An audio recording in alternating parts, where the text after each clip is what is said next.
Bonjour à toutes et à tous, je suis vraiment ravie de vous retrouver aujourd'hui pour ce 5e épisode du podcast A Cup of Knit. Je suis désolée, je voulais en fait tourner la semaine dernière et parce que j'avais plein de choses à vous montrer, mais c'était sans compter sur le coronavirus qui s'est abattu sur moi et sur mes enfants et sur mon mari. Voilà, enfin c'était moi la première touchée. Là, j'arrive à mon dernier jour d'isolement aujourd'hui, mais vous le constaterez à mon avis au cours de l'épisode, je tousse encore un petit peu. Alors c'est bien, ça tombe bien parce que c'est Halloween aujourd'hui, donc j'ai le teint un peu cadavre, hein, je suis pas très...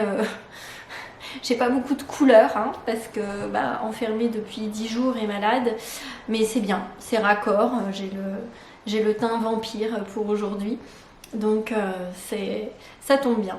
Et pour accompagner donc cet épisode, cette circonstance, j'ai décidé de me faire une tisane de thym. Donc le thym qui est une plante assez courante dans nos contrées, surtout dans le sud, voilà, dans les régions chaudes. Mais bon, vous pouvez en faire pousser partout dans le jardin.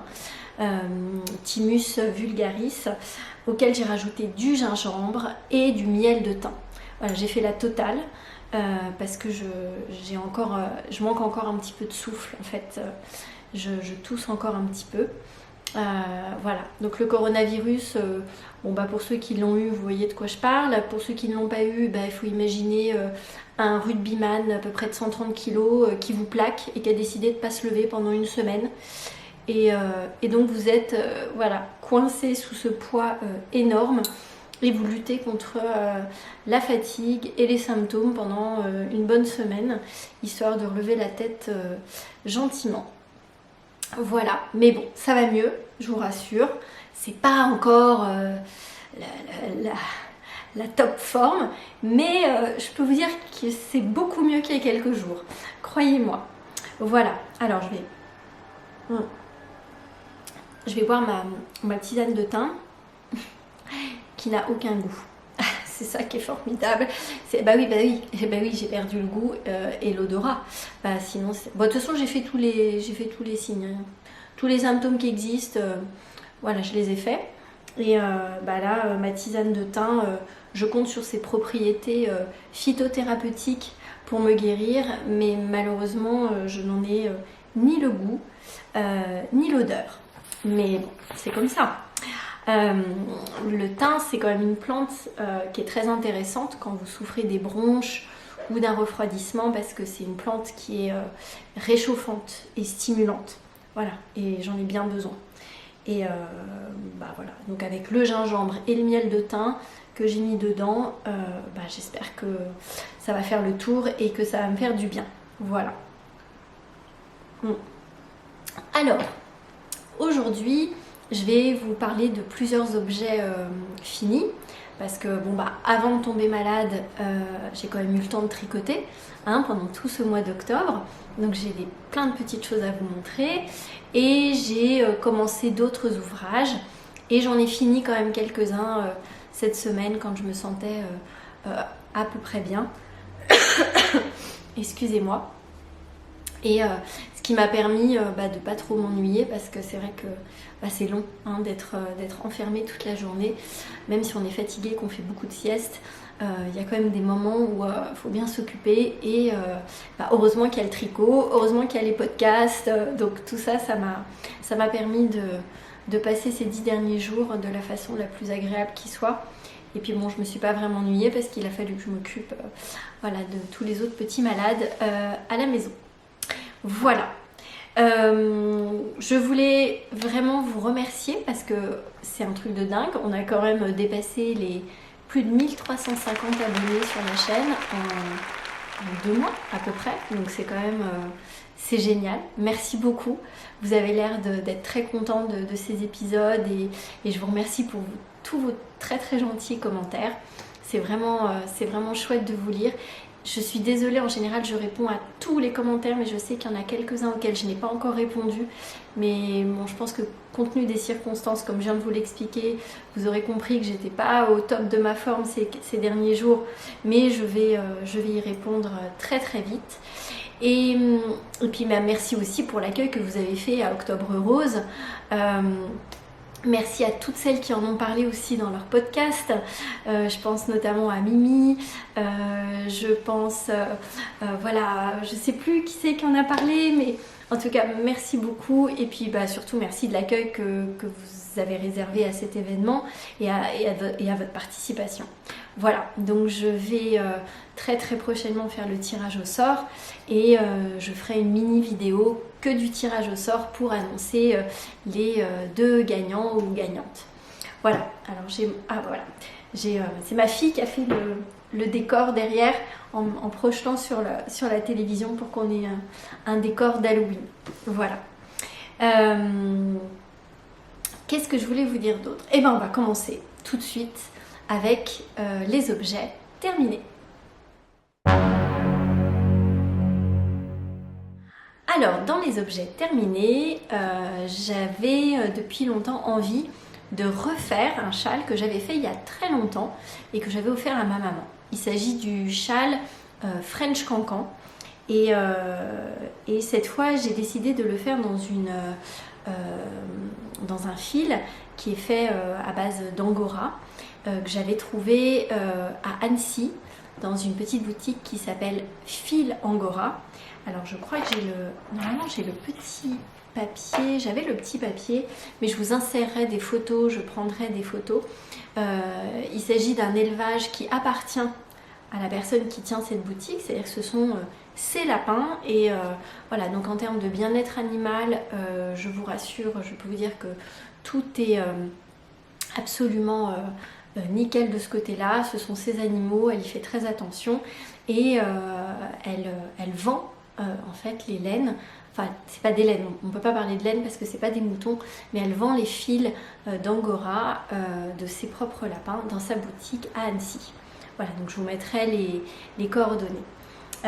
C'est un châle, le châle French Cancan, qui est très accessible aux débutantes. Vous allez voir, c'est vraiment pas un châle qui est compliqué à faire, mais qui a un super rendu, moi je trouve. Alors je l'ai pas bloqué, parce que j'ai pas eu le temps, mais le voilà. Donc je vous montre.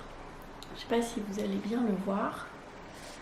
Hop, voilà. Donc en fait, c'est un châle qui est tout en point mousse et puis qui a une bordure avec une dentelle et une tresse. Voilà, tout le long. Donc voilà, je vais je vais l'essayer. Donc c'est pas un châle qui est immense. Je suis en train de me regarder dans le retour caméra, donc voilà. C'est pas un châle qui est immense, mais moi je trouve qu'il a une taille suffisante pour pour tous les jours. Après moi j'aime bien les grands châles très, très enveloppants, mais en fait ça m'encombre parce que je fais 50 000 tours, j'ai l'impression de ressembler à un rouleau de printemps et parfois je suis plus encombrée qu'autre chose avec les grands châles. Donc moi je trouve que cette taille elle est bien parce qu'elle prend juste ce qu'il faut au niveau du col et puis ce qui permet de rajouter un manteau en plus, parce que quand vous avez un très très grand châle, moi j'arrive pas à enfiler mon manteau, enfin ça crée une épaisseur énorme, alors que là l'avantage c'est que vous pouvez rajouter une veste, un manteau et ça vous encombre pas. Alors après vous pouvez vraiment le mettre comme vous voulez ou alors le porter juste sur vos épaules comme ça pour avoir un petit chauffe-épaule. Donc moi je l'aime beaucoup, il est très élégant. Je trouve que cette couleur, alors il n'y a pas de nom de couleur chez Fil Angora, en fait vous allez puis vous choisissez la couleur qui vous plaît. Il y a du rose, du rouge, mais il n'y a pas de nom, il n'y a même pas d'étiquette en fait sur les petites pelotes. Mais bon, de toute façon, elle vend par bain, donc il n'y a pas de risque d'avoir des bains différents. Voilà, pour le châle French Cancan. Alors comment est-ce qu'il se construit ce châle? En fait, on le commence du milieu, ici, et puis après c'est que du point mousse, que du point mousse. Voilà, et puis alors, plus ça va, plus on augmente la taille, parce qu'on augmente comme ça en demi-lune. Et puis arriver à la longueur que vous voulez. En fait, vous pouvez faire la longueur que vous voulez. Vous arrêtez voilà, quand vous avez plus de laine ou quand vous en avez marre, tout simplement. Et en fait, quand vous êtes rendu à la fin voilà, de la partie au point mousse, vous montez des mailles et puis vous faites la bande de bordure comme ça en raccrochant à chaque fois à la dernière maille de la partie en point mousse. Voilà, donc c'est pas très compliqué, il y a une petite partie en dentelle, il y a une torsade à faire et puis des petits... Alors c'est vrai qu'au blocage, ça aurait peut-être été plus joli, on aurait eu plus le détail de la dentelle au bout. Franchement, j'ai eu la flemme, de le bloquer, mais je le ferai peut-être, voilà. Mais en tous les cas, c'est vraiment un châle très très sympa à faire et relativement rapide. J'ai dû mettre 15 jours, 3 semaines à le faire en sachant que je ne tricotais pas que ça. Alors, pour vous parler, voilà, justement, pour vous parler de l'angora. Alors l'angora, c'est très très poilu, hein. Je sais pas si, voilà, vous allez voir, c'est vraiment, c'est du poil, du poil, du poil et encore du poil, hein, je peux vous dire, c'est...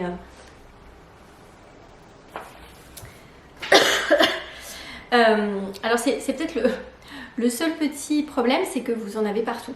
En fait, si vous tricotez et que vous êtes habillé en noir, j'avais des poils d'angora, mais absolument partout collés à moi.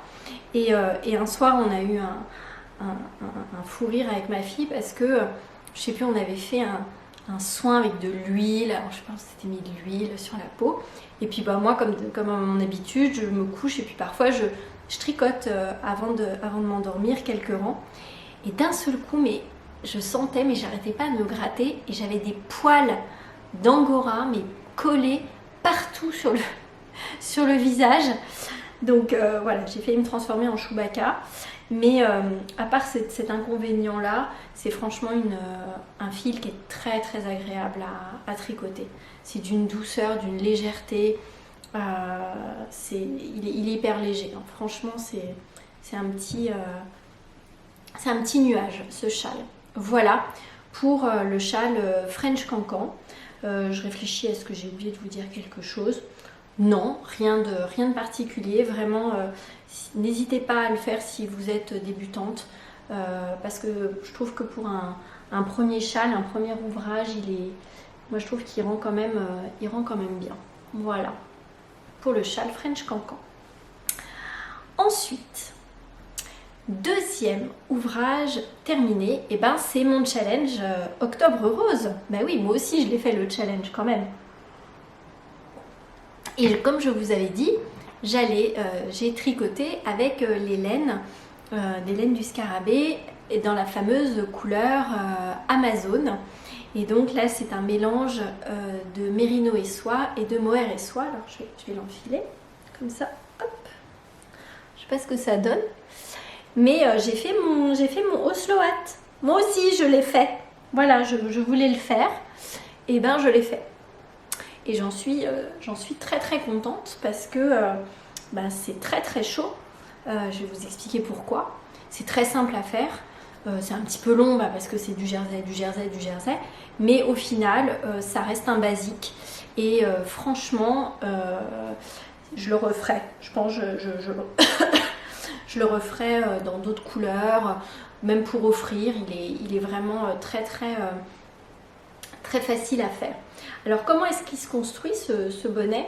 En fait, d'abord vous commencez par tricoter une bande de jersey en rond et ensuite après vous retournez l'ouvrage et vous tricotez de l'autre côté, ce qui vous fait un avant-envers. Et dans le patron, il vous recommande de coudre au moment où vous avez fini la partie du rebord. Moi j'ai préféré en fait d'attendre la fin. En fait j'ai fait tout le bonnet, voilà, et après j'ai lavé mon bonnet, je l'ai bloqué et ensuite j'ai fait la couture pour que ce soit pour que ce soit propre en fait. Voilà, pour que ce soit propre au niveau du rebord, parce que j'avais peur que ce soit pas bien régulier si je le faisais au moment du tricotage. Donc ce qui fait que vous avez là en fait une double épaisseur. Et donc comme vous rabattez encore à ce niveau-là, vous avez au niveau des oreilles, je le remets, 3 épaisseurs. Vous avez 3 épaisseurs de laine et mohair. Donc autant vous dire que vous n'avez pas froid. Ça couvre hyper bien. Et j'ai fait la taille. Je vous le mettrai. J'ai pas fait la plus grande taille. J'ai fait la taille, l'avant-dernière taille. La taille femme, je crois. Et ça me va très bien. Voilà, je suis très très contente. La finition au niveau de la pointe du bonnet, bon, elle est assez simple, hein, c'est une fermeture en croix, voilà, comme ça. Et non, écoutez, je suis vraiment très contente et très très contente du rendu de la couleur. Ah, ça y est, j'ai mon décor d'Halloween qui s'éteint. Très contente du rendu de la couleur Amazon, parce que c'est un rose, je trouve, qui passe avec tout. C'est un beau rose en fait. Voilà, donc j'ai fait le challenge. J'ai fait mon challenge d'octobre rose. Et mon fils qui me réclamait depuis longtemps et qui me disait mais moi tu me fais jamais rien en tricot. Alors j'essaie quand même de lui expliquer qu'il est en pleine phase de croissance et que ça me fait un petit peu mal au cœur de lui tricoter des choses pour que ça ne lui aille plus. Voilà, 2 mois après, j'ai quand même fini par lui faire aussi son Oslo hat. Voilà. Et donc toujours dans les laines du scarabée, je lui ai fait le même que le mien, mais cette fois c'est du 100% Merino Superwash. Il n'y a pas de mohair parce que bon bah voilà, c'est un garçon et puis je trouve que le mohair ça fait plutôt féminin. Il est peut-être légèrement plus grand que le mien, mais bon, ce qui lui donne un petit côté un peu béni comme ça, je crois que ça lui plaît. Il m'a dit qu'il était très très content. Voilà, donc voilà ce que ça donne, cet Oslo hat. Alors, juste un truc, vous verrez que sur Ravelry, vous pouvez acheter la version mohair et la version The Oslo Hat, le classique. Je crois que je me suis fait un peu avoir, j'ai acheté les deux, hein, mais en fait c'est le même. Sauf qu'il y en a un, vous mélangez 2 fils, et l'autre, alors ça j'ai pas... moi je l'ai acheté parce que je me suis dit, il y a forcément une différence entre les deux. Alors peut-être au niveau du nombre de... Peut-être au niveau du nombre de mailles, mais franchement...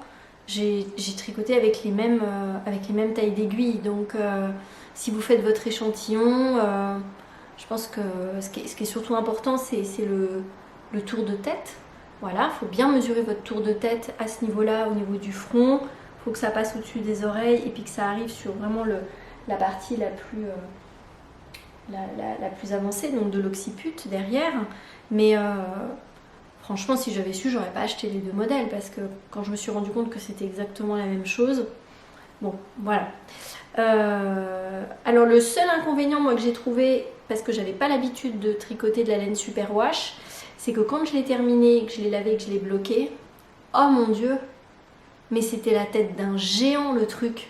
Oh, puis quand je voyais la tête de mon fils, je dis mais ça lui ira jamais. Jamais, c'est 10 fois trop grand, comment est-ce que je vais faire? Et bon, j'ai quand même fait comme pour le rose, c'est-à-dire que j'ai fait donc toute la partie du revers. En fait, la partie du revers, elle est encore longue comme ça. J'ai rabattu, j'ai cousu. Et en fait, ce que j'ai fait après, j'aurais peut-être pas dû, mais franchement, regardez, il n'est pas du tout abîmé. En fait, je l'ai mis au sèche-linge. Voilà. Je l'ai mis au sèche-linge. Et ce qui prouve à quel point c'est de la laine de très très bonne qualité. Ça n'a pas bougé. Ça n'a pas bougé. Donc vraiment, je suis très très contente. Donc, maman et fiston, on a nos Oslo hat. Voilà. Donc, maintenant, il va falloir que je fasse pour le reste de la famille, évidemment. mais je suis vraiment très contente. Et je suis d'autant plus contente que j'avais acheté 2 échevaux chez Barbara, les laines du scarabée. Et en fait, rien que sur le premier écheveau, regardez, il me reste ça. D'un écheveau, c'est-à-dire j'ai réussi à faire un bonnet avec un écheveau et il me reste ça. Donc, pardon, petit coup de teint. Donc il me reste en fait un écheveau entier pour faire autre chose. Alors, est-ce que je vais refaire un bonnet exactement le même? Moi j'ai du mal à faire 2 fois la même chose. Et alors en plus 2 fois la même chose dans la même couleur, on m'oublie, clairement. Mais je vais réfléchir, mais en tous les cas, je sais que les écheveaux de chez Barbara, ils sont assez généreux. Hein. On est un petit peu plus... là, c'était la laine en qualité sauterelle, couleur onyx. Et j'ai réussi à faire quand même un Oslo Hat avec 115 grammes, avec 230 mètres de laine. Alors dans mon souvenir, je crois qu'elle préconise beaucoup plus dans le modèle. Et donc j'étais assez étonnée. Moi j'étais persuadée que j'allais avoir besoin de deux écheveaux. Bah non, pas du tout. Donc ça a été plutôt une bonne surprise. Donc voilà pour le deuxième et le troisième objet terminé. On continue avec les objets terminés. Je vous l'avais annoncé, j'ai décidé de participer à un premier... Enfin, c'était mon premier cal pour moi. Ah oui, puis je vous ai pas dit ce que je portais. Bon, alors, je vous dis quand même ce que je porte. Alors, ce que je porte, c'est pas quelque chose que j'ai fini là. Je l'ai fini au printemps dernier. C'est l'Alaska Sweater de Camille Descoteaux. Je vais me lever pour vous montrer. Voilà, avec les petits sapins. Voilà. Alors si ça vous intéresse, je pourrais vous en reparler. Je l'ai fait avec la laine de chez By Night, Nathalie By Night, Milky Way, dans sa base Milky Way DK. Et c'est vrai qu'on ne voit pas beaucoup parce que je suis coupée à ce niveau-là de la caméra, mais bon. Voilà, on voit un petit peu le rappel des petits sapins sur la manche. Voilà, c'était au cas où vous vous posiez la question, mais qu'est-ce qu'elle porte aujourd'hui? Alors, je reprends ce dont je vous parlais juste avant. J'ai décidé de participer à un premier cal. Et comme je savais que... Enfin, j'ai été très occupée au mois d'octobre, avant de tomber malade. Je voulais pas m'engager dans un truc trop compliqué ou trop prenant. Évidemment que le cal de Stephen West me tentait, mais j'étais pas encore mûre. Voilà. Donc je me suis dit, Marie, tu vas faire un petit cal gentil, sympa. Et donc je me suis inscrite au cal du gnome de Sarah Schira. Et donc je me suis lancée. Alors honnêtement, et je comprends certaines personnes parce que je sais qu'on m'a fait des commentaires, notamment pour le concours d'Octobre Rose. Moi non plus, je suis pas très douée avec Ravelry. J'ai eu beaucoup de mal à récupérer les indices via Ravelry. Je comprenais pas, il y avait les liens, il y avait les forums où les gens postaient leurs photos, il y avait les trucs où il y avait Voilà, alors heureusement, en fait, comme j'avais pris le cal par Tricot et Stitch, en fait j'ai acheté la laine par Christelle de Tricot and Stitch, et ce qui fait qu'elle nous envoyait la traduction en français dans les 24 heures qui suivaient la sortie de l'indice. Mais heureusement, alors moi je sais tricoter en anglais, c'était pas le problème, mais j'avais tellement de mal à retrouver les indices, retrouver la page où il y avait les indices, et je comprenais rien, à un moment donné ça m'a saoulée. Heureusement qu'il y avait les traductions, parce qu'au moins j'étais sûre d'avoir la traduction, etc. Je comprenais rien, c'était en termes d'organisation, pour moi ça a été un peu compliqué, voilà. Je dirais pas décevant, mais compliqué. Bon, c'était sympa à faire. Je vais vous le montrer, mon gnome. Alors, moi je trouve que il a mangé un peu trop de boulettes, hein. Enfin, il est un peu obèse. Alors, est-ce que j'arriverai? Voilà. Alors, en fait, c'est une fille. Mais bon, ça, moi, je l'ai compris à la fin. En fait, vous le comprenez à la fin, parce que quand vous faites les nattes. Et puis, je vais essayer de pas montrer. Voilà, puis il y a le petit chapeau. Voilà, comme ça. Les laines étaient vraiment magnifiques à tricoter. Hein, les laines de Tricot et Stitch. Je regrette juste qu'il n'y ait pas assez de contraste entre la couleur du chapeau et le corps. Et puis on a le fond qui est, enfin le popotin du gnome qui est comme le chapeau, et j'aurais peut-être aimé un contraste un petit peu plus important, mais moi je l'aime bien, enfin elle est mignonne. D'ailleurs moi je trouve que c'est cette partie-là que je trouve la plus jolie. C'est dommage, c'est celle qu'on voit pas parce que c'est posé dessus. Mais non, écoutez, franchement c'était sympa à faire. Je peux pas dire que je me suis éclatée, mais bon, c'était mignon.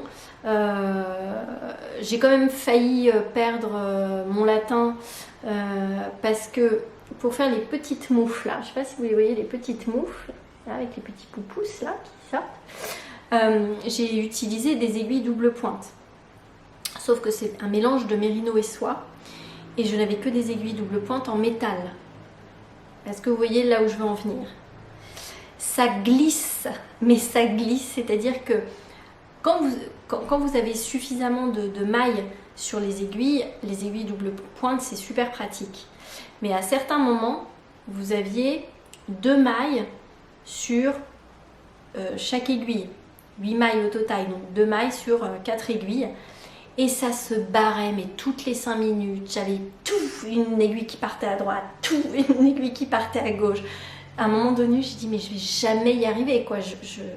Ça me tapait sur les nerfs, et c'était pas possible de le faire en aiguille circulaire, franchement. Mais bon, j'ai fini quand même par me...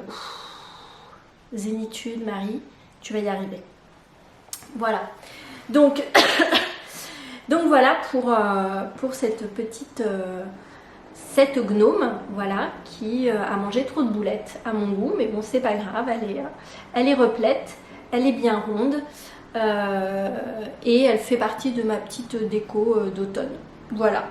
Alors je fais pas le challenge d'Eve de bobine et pelote, mais bon, je sais que j'en ai entendu parler, alors au moins j'aurais fait ça. Voilà, ce qui est plutôt mignon. Mais bon, voilà, je sais pas si... en tout cas, je referai des cales parce que j'ai trouvé ça quand même sympa, l'idée de faire un truc sans savoir ce que ça allait donner. Mais voilà, je pense que je m'orienterai plutôt sur un châle ou un habit ou quelque chose comme ça la prochaine fois. Mais bon, voilà, sans regret. Et ça m'a permis de découvrir les laines de Tricot et Stitch. Et ça, c'est vraiment, vraiment chouette. Voilà. Ensuite, alors comme c'est Halloween, je vous avais promis et je m'étais fixé que j'allais les terminer, ces petits amis Gurumi d'Halloween. Et donc, j'ai tenu ma promesse. Donc, je vous avais déjà présenté Frankenstein. Et il y a ces 2 petits copains qui arrivent. Donc, on a... Pardon. On a Diego. Diego qui a revêtu un masque, voilà, un petit masque blanc. Alors, est-ce qu'il va me faire la mise au point? Allez, vas-y, fais la mise au point, tu peux le faire. Hop. Compliqué. Voilà. Donc en fait, il a un petit masque. En fait, il est comme ça en dessous. Il a son petit chapeau qu'on peut enlever. Voilà. Et puis il fallait lui faire un petit masque, voilà, en forme de crâne, voilà, avec les petites dents, voilà. Donc ça c'est Diego. Et puis Brian le zombie. Brian le zombie, où on voit, bon, et ça il était assez rigolo à faire avec le cerveau là Ça, c'était assez sympa à faire avec tous les replis du cerveau comme ça. Et puis alors, il est assez rigolo en termes de construction. Alors, il a un petit bras en forme d'os, Brian, puis un petit bras normal. Et en fait, il est en fait, il est en deux parties. Hop. Voilà, il y a les yeux qui vont bloquer, mais voilà, en fait, le cerveau, voilà, est-ce qu'il va me faire la mise au point? Si je m'en vais comme ça, voilà. Donc en fait, le cerveau, il repose sur un... Et puis en fait, on a la partie, voilà, avec les yeux qui revient comme ça. Et donc, j'ai réussi le challenge du Four Seasons Halloween de Lali Lala. Voilà, et donc j'ai fait mes 3 petits personnages. Ils sont terminés. Voilà, donc on va décaler un petit peu la fête d'Halloween parce que comme j'ai pas pu faire de courses, je n'ai pas pu cuisiner. Ah, ça c'est le chat qui pleure. Donc évidemment mes enfants m'ont dit oui mais c'est nul, on n'a pas fait Halloween, etc. Mais bon, je vais décaler Halloween d'une semaine, c'est pas très très grave. On fera quand même Halloween. Mais voilà, et donc j'ai ma petite déco pour mettre sur la table. Ils seront évidemment de la partie, ces petits amigurumis. Ils sont vraiment sympas à faire. Et puis comment je veux dire, le patron, tout est expliqué, mais avec des photos. C'est hyper détaillé. Vraiment, n'hésitez pas à vous lancer. C'est pas compliqué. Il faut juste savoir crocheter et après de suivre. Voilà. Alors, c'est lequel votre préféré? Voilà, je vous propose en commentaire. Vous allez me dire lequel des 3 vous préférez. Entre Frankie, Diego et Brian le zombie. Voilà. Très très chouette à faire. Vraiment, Et puis elle a toutes les collections, elle a plein de super collections. Je pense que je ferai peut-être ceux de Noël parce que je trouve ça vraiment, vraiment sympa. Voilà pour tous mes objets. Oh, il a perdu son chapeau. Voilà pour tous les objets terminés. Donc c'est déjà pas mal. Voilà, donc maintenant on va passer au projet en cours.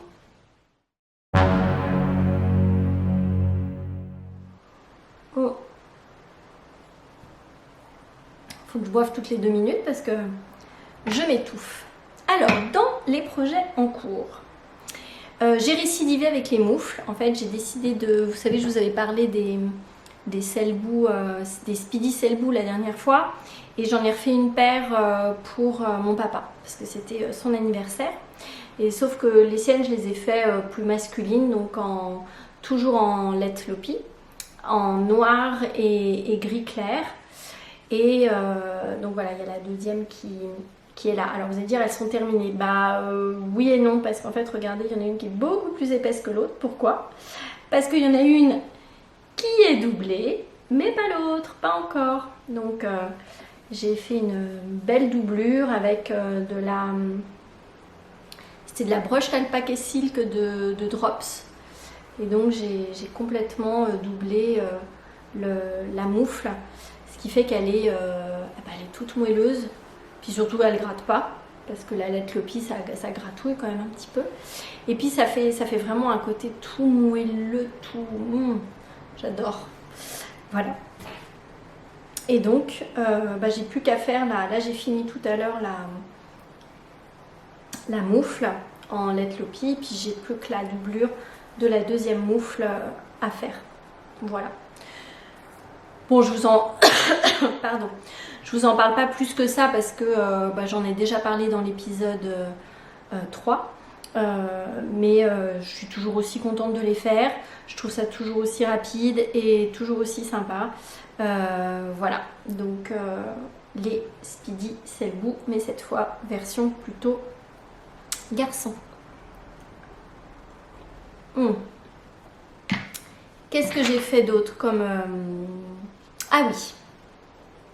Alors là, j'ai démarré un ouvrage. En fait, je voulais vraiment vider mon stock de laine. J'ai plein de laine.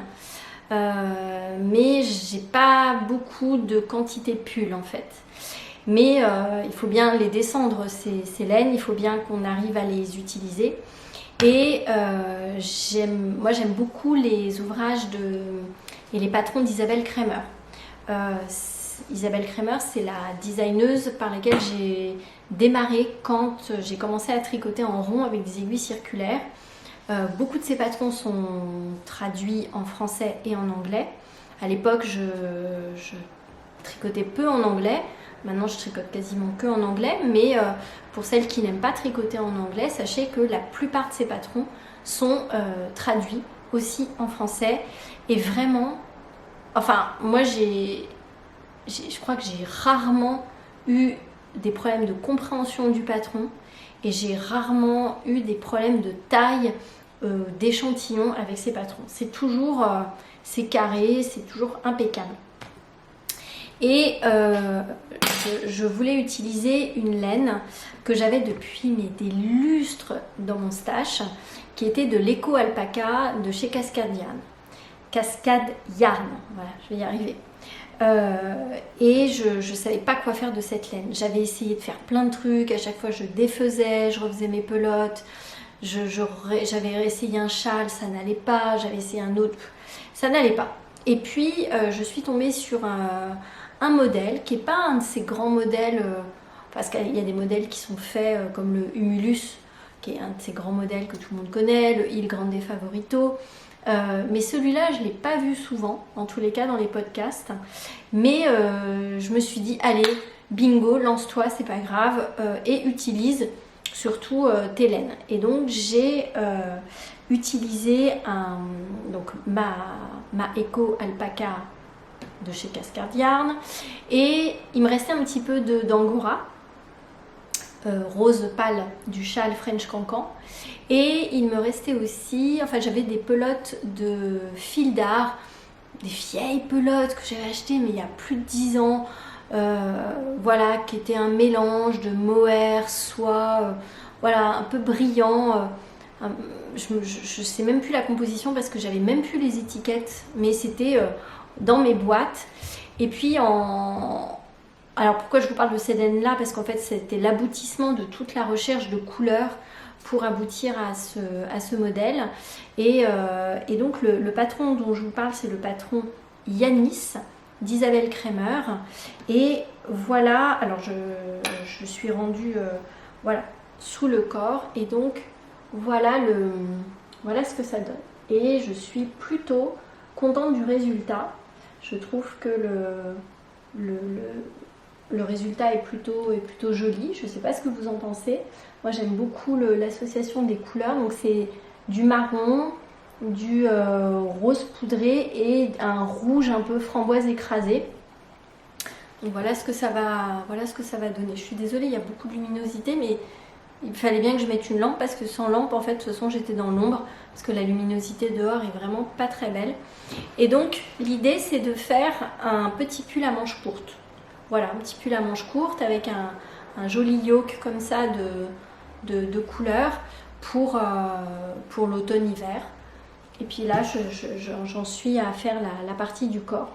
Alors, la laine Eco Alpaca, où est-ce qu'il est voilà. Oh là là, elle est là. Je ne sais pas si vous la voyez. Donc ça, c'est la Cascade Yarn dont je vous parlais.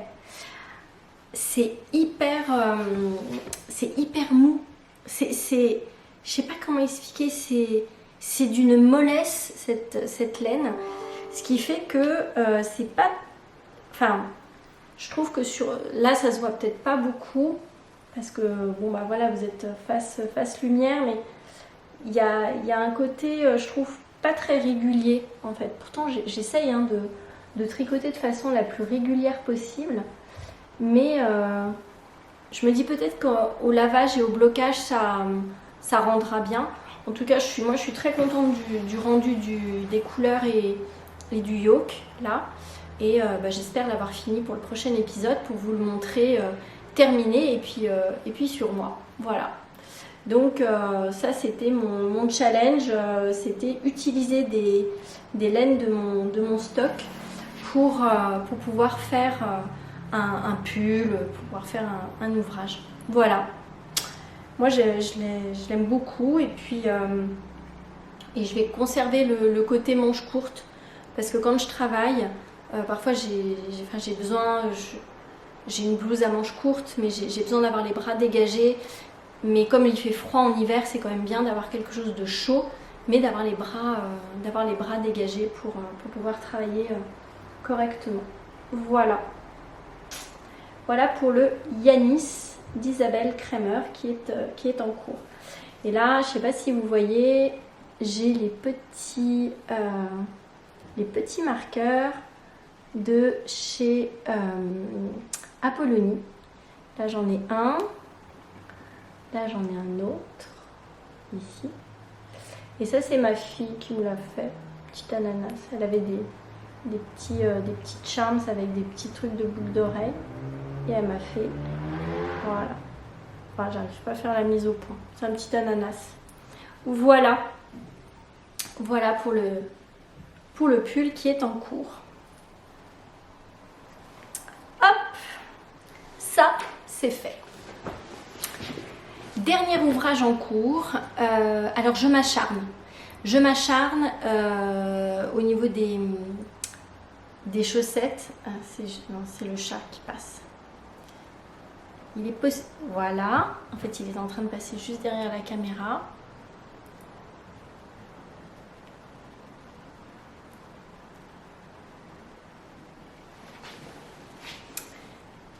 Alors, dernier ouvrage en cours. Il s'agit d'une paire de chaussettes. Alors moi je ne suis pas du tout dans la team chaussettes. Vraiment je me force parce que je me dis il y a un truc pour qu'il y ait autant de tricoteuses qui fassent des chaussettes, il y a forcément un truc. Mais j'essaye de m'acharner pour en faire, mais j'ai vraiment du mal, je vous avoue. Mais bon, j'ai quand même décidé d'en faire une paire et plus aussi pour apprendre une nouvelle technique, notamment celle du talon après coup. Je voulais voir ce que ça donnait. Donc en fait j'ai fait voilà cette chaussette. Alors je suis très contente de l'association de couleurs parce que vous allez voir c'est pas du tout le même la même origine au niveau de la laine. Et donc là j'ai le fil que je vais enlever pour faire mon talon après coup. Mais bon, j'ai décidé de faire d'abord les deux chaussettes et de faire les deux talons en même temps. Donc ma deuxième est en cours avec mes mini chiagou qui sont... c'est bien pratique. Alors je valide les chiagou mini, top, vraiment. Je sais qu'il y en a qui n'aiment pas, mais moi je trouve ça génial. Enfin, heureusement que j'ai ça pour faire des chaussettes parce que je pense que sinon j'aurais déjà abandonné depuis longtemps. Mais c'est pas le truc. Quand je me dis tiens, allez, on va faire un petit truc qui prend pas trop la tête, en fait, c'est pas les chaussettes sur lesquelles je me précipite. C'est vraiment pas. Et c'est bête. C'est bête parce que je suis sûre que j'en tirerais une grande satisfaction. Mais non, j'ai du mal à... Mais ça viendra peut-être. Là, j'aimerais bien faire les chaussettes de Lisandre. Lisandre Bourdin, que vous avez dû voir. Elle a son podcast et puis elle a fait un épisode avec Emma de Tricolibri que j'aime beaucoup. Et ça m'a permis vraiment de confirmer le fait que j'avais envie de faire parce que c'est des petites chaussettes, c'est des chaussettes qui sont plutôt courtes. Donc on part pas sur un mollet qui dure pendant des heures. Mais bon, déjà je finis cette paire de chaussettes et après j'en ferai une autre. Alors les laines, vous allez voir, rien à voir. La laine qui est toute bariolée, c'est de la Holland Socks que j'avais acheté aux États-Unis quand j'avais été voir mon beau-frère et ma belle-sœur. À l'époque, ils habitaient en Californie, à Los Angeles. Et j'avais été dans une boutique qui s'appelle Wild Fiber Studio, je crois. Et c'était là où j'avais acheté, mais j'avais acheté qu'un écheveau. Et ça, c'est ma grande spécialité. J'achète un écheveau d'un truc, et puis après, j'ai un écheveau comme ça, tout seul. Et bah, en fait, à part faire des chaussettes, on peut pas faire grand-chose d'autre. Hein. Et le rouge, c'était de la laine que j'avais achetée chez une teinturière suisse qui s'appelle Pâte de Velours, et dont je vous reparlerai parce qu'elle fait de très très belles laines. Et c'était la laine que j'avais utilisée à la base pour faire les moufles Harry Potter pour mon fils. Voilà, très très très belle laine, un très beau rouge, et je trouve que l'association des deux, ça match plutôt bien. Voilà, donc j'ai fait la pointe et la bande de côte dans cette couleur là, et avec le corps avec la Holland. Et donc vous voyez, j'ai pas fini la deuxième, mais je vais le faire, c'est promis. Promis. Bon, challenge pour le prochain épisode, je finis ma chaussette. Voilà, comme ça je me suis engagée devant vous, je n'ai plus le choix. Voilà. Et ben, c'est déjà pas mal tout ça, quand même. Alors, mes achats.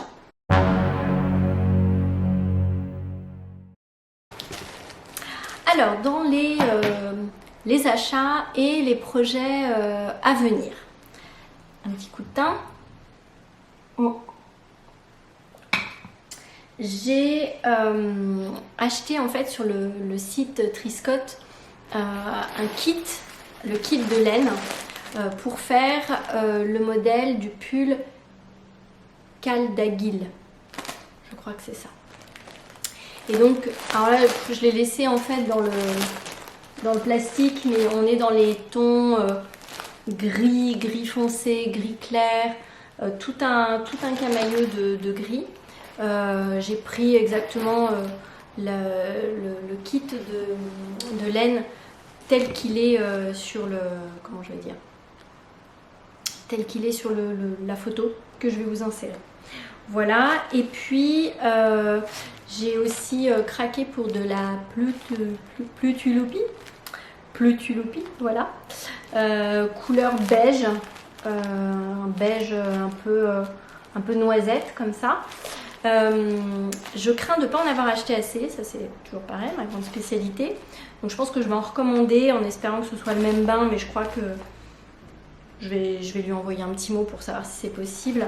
Parce que j'avais envie de me faire le pull, j'hésite entre le Tulip de Melody Hoffman et le Félix Sweater. Voilà, j'hésite. Je sais pas trop encore. Il faut que je fasse un peu mon échantillon parce que la Plutulopie, en fait, on peut la tricoter en single ou alors avec deux brins en même temps. C'est-à-dire qu'on prend un brin au milieu de la plotte et le brin qui est autour, et on peut comme ça dérouler. Puis on a un fil qui est quand même un petit peu plus épais. Je crois que elle se tricote comme de la worsted, je crois. C'est à peu près, je crois que c'est à peu près ça. Mais bon, faut que je fasse mes essais, donc je pourrais vous en parler un petit peu plus longuement lors du prochain épisode, bien entendu. Voilà, mais bon, je suis restée très dans l'Islande là pour aborder l'hiver. Des laines plutôt rustiques, plutôt épaisses. Mais bon, je sais que je reviendrai à la fingering après, parce que comme j'ai besoin de changer. Et puis au niveau des accessoires, alors je vais vous montrer. J'ai acheté au repère des Tricopines, parce que je suis une fan inconditionnelle de Jack Skellington, de l'étrange Noël de Monsieur Jack. Et donc j'ai acheté, parce qu'elles avaient toute la collection. Alors attendez, il faut que j'arrive à... Voilà. Les petits marqueurs Jack. Alors attendez, est-ce que vous allez les voir? Hop là. Ils sont trop beaux. Ah mais j'ai craqué, hein. J'ai complètement craqué, mais direct. C'était pas possible. Donc je les ai pris. Donc il y a le petit pompon, il y a Jack et puis il y a Sally, bien entendu. Ça c'est les petits marqueurs et j'ai pris aussi des petits mousquetons. Voilà. Attendez, je vais vous montrer. Hop. Parce que j'avais détaché le jack pour m'en servir pour un ouvrage là dernièrement. Et donc là, vous pouvez choisir, en fait c'est ça qui est super, vous pouvez choisir la forme mousqueton ou la forme marqueur en choisissant même le diamètre de vos marqueurs. Voilà, donc c'est toujours Jack. Oui, je me suis acharnée avec Jack et Sally. Après, vous avez la petite broche, vous pouvez même vous mettre la petite broche avec les petits marqueurs comme ça sur votre veste. Donc ça, c'était un des achats que j'ai fait chez elle. Et j'ai aussi acheté, que je vous montre, mais j'ai laissé l'abeille quelque part, je sais pas, c'était un contrant avec une jolie petite fleur comme ça. Hop, je sais pas si vous voyez la petite fleur. Voilà, et donc on a le contrant. Et il y avait une abeille. Il y avait une abeille, mais que j'ai dû laisser sur un... Je sais où est-ce que je l'ai laissée. Mais bon, voilà. C'est pas très grave, je la retrouverai et je vous la montrerai. Voilà, parce que j'aime beaucoup les abeilles. Et d'ailleurs, elles sont hyper choues au repère des tricopines parce qu'avec la commande, elles m'ont offert un autre petit marqueur en forme d'abeille. Trop mignon. Voilà, avec un petit mot. Voilà. Ah oui, puis ça, je vous le montre, ça c'est mon marqueur préféré. Ça a été mon marqueur préféré, surtout au mois de septembre, je l'utilisais tout le temps. Ça vient de chez Apollonie et ça ressemble à une pièce d'échec et avec une petite pelote au-dessus. Et pourquoi je l'ai adoré et je l'aime toujours autant, ce marqueur? Parce que quand je l'ai acheté, j'étais en train de regarder la série Netflix The Queen Gambit qui parle de cette jeune femme championne d'échecs et j'ai complètement craqué. Je trouvais ça trop beau et ça me faisait penser voilà, à ce personnage. Si vous n'avez pas vu cette série, vraiment regardez-la, c'est un petit bijou et j'ai beaucoup aimé. Voilà pour cet épisode. Je pense qu'on a fait le tour et j'ai presque pas toussé, donc ça veut dire que c'est en bonne voie cette guérison. Donc je vous laisse évidemment, on est le 31, je vous laisse jusqu'à demain pour poster vos photos pour le challenge Octobre Rose. Et voilà, il suffisait que je dise que je tousse pas. Et je vais faire le tirage au sort, je pense, dans la semaine. Et pour vous donner le nom des gagnantes. Et puis surtout pour vous dire tout ce qu'il y aura dans les lots à gagner. Voilà, parce que j'ai des petites surprises voilà, à vous donner. Voilà, en plus des deux magnifiques échevaux d'Hélène du Scarabée en couleur Amazon, j'ai évidemment voilà, eu la chance d'avoir notamment une collaboration et puis moi j'ajouterai des petites surprises. Mais j'ai pas eu le temps encore de tout finaliser, peaufiner. Je pense avoir le temps de le faire pendant ma semaine de vacances. Mais comme je vous l'ai dit en début d'épisode, comme j'ai eu, voilà, j'ai été infectée au coronavirus, j'ai été bien embêtée et bien bloquée, voilà. Et bien écoutez, en tous les cas, je vous souhaite un très joyeux Halloween.